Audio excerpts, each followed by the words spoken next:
Welcome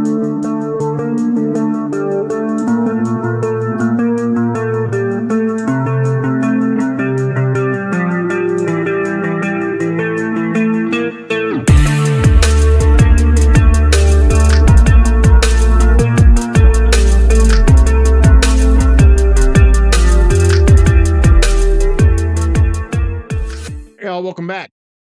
Welcome to this week's segment for the Acolyte, episode 7, our review and reaction.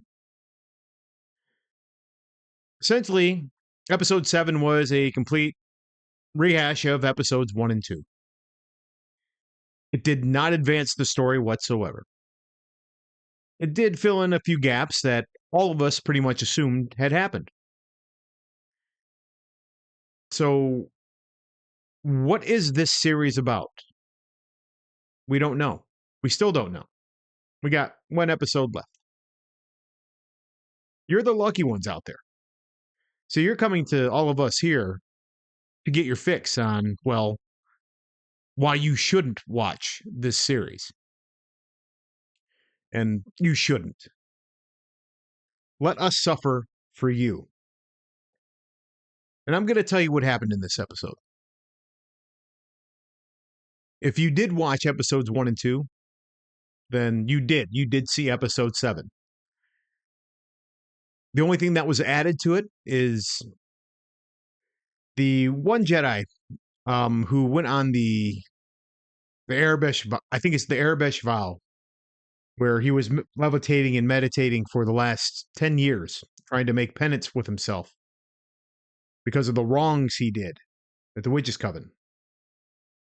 They showed what happened. He did nothing wrong.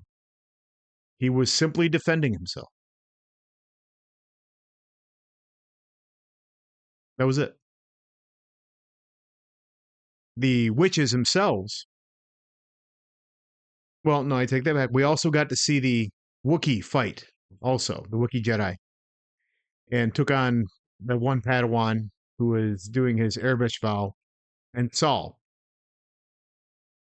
And the reason why the Wookiee was attacking the two of them was because the Coven used their magic to control the Wookiee's mind to attack the two Jedi. The Jedi did nothing wrong but defend themselves.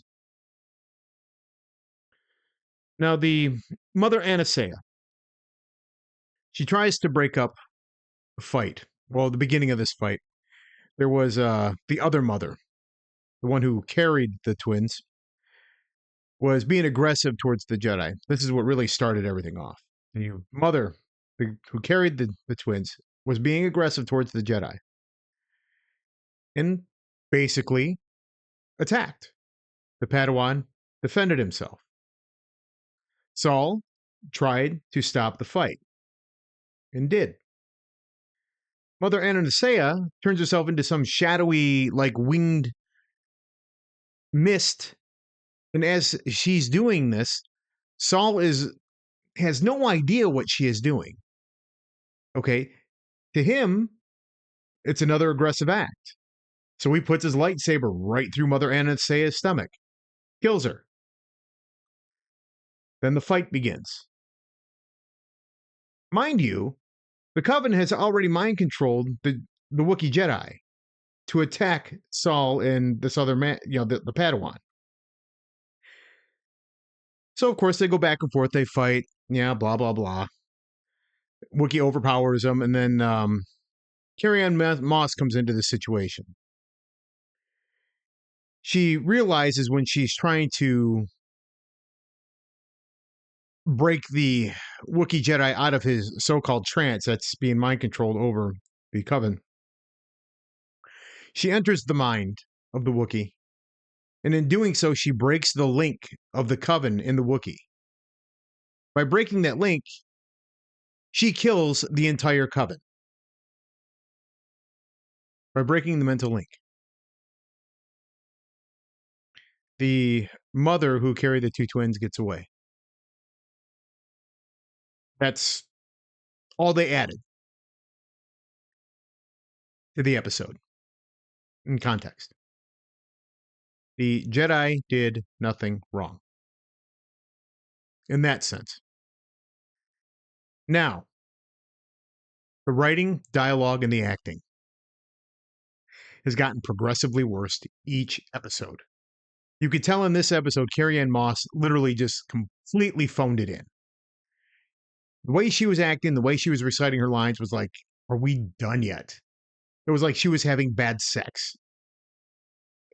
Really, it was that bad. And then the episode finishes with Osha waking up in the Jedi cruiser talking to Saul. The exact same way she did at the end of episode 3. That was the episode. No advancement of the story. We have no idea what's going on with Osha and Chimera. And they have one episode to tie all that together. So, what? We're going to get the double switch. May's going to come back to the light side.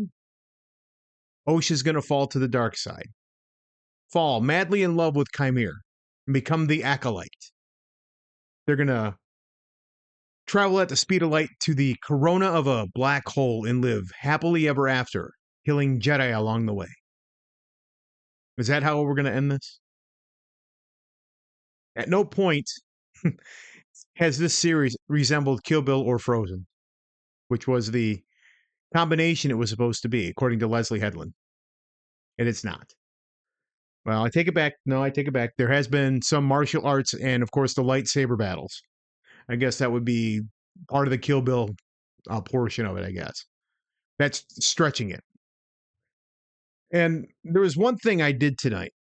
I was able to capture some footage of tonight's episode, and I wanted to share it with you. And I have given credit down in my comments to the portions that I have taken. So if I do get a copyright strike, I do apologize to the creators. And hopefully, I shouldn't, because I'm looking at it as fair use. It is meant for commentary and critique of The Acolyte. Episode 7. Now, this is probably the most significant portion of the series that I did see tonight. And that's pretty much what this entire series has been. A dumpster fire. We still don't know where it's going. We all have our predictions of how it's going to end. And I'm sure the majority of us that are, predicting this are going to be right. It's going to be the Chimera and Osha, like, traveling off, and they're going to fall in love. They're going to give into their emotions. And we're going to find out that Chimera is really transgender. So it can be the gayest Star Wars ever. That's just my prediction. But this is what we've gotten for $186 million. This is something that Disney should be proud of. Yes. It has been the most engaged Star Wars content since Disney has owned the property. And of course, according to them, that just makes it a success. It's a success. It's a successful failure. I can't get over. Just, we've wasted 210 minutes of our lives watching this so far, and we're not going to get that back. And I do not recommend that you waste that time on watching this series, because it is time that you will not get back. I mean, if you want to compare it to, like, okay, you may actually have a few friends out there that like to watch, like, just really terrible movies. You get a good laugh out of them, like The Room, or like the movie The Rubber. And these movies are just so bad that you can't help but just watch and just laugh at them. And if you want to look at, well, The Acolyte, like, at something like that. Ooh, excuse me. I had a little bit of Pepsi before I got on camera. Just burping. Excuse me. Wow. I'm gross. I apologize. But yeah. So I would equate this on the level of Willow.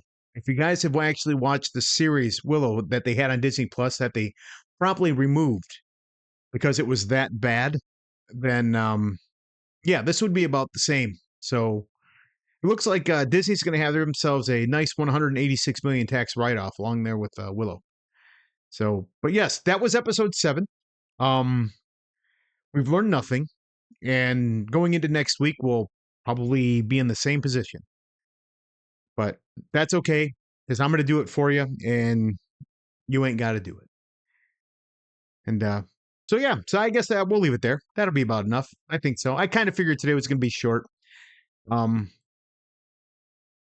yeah, really nothing more to say about it. There's not. So on that, again, I'll love whatever. If you like what I'm doing, give me a like, share, give me a subscribe, leave a comment below.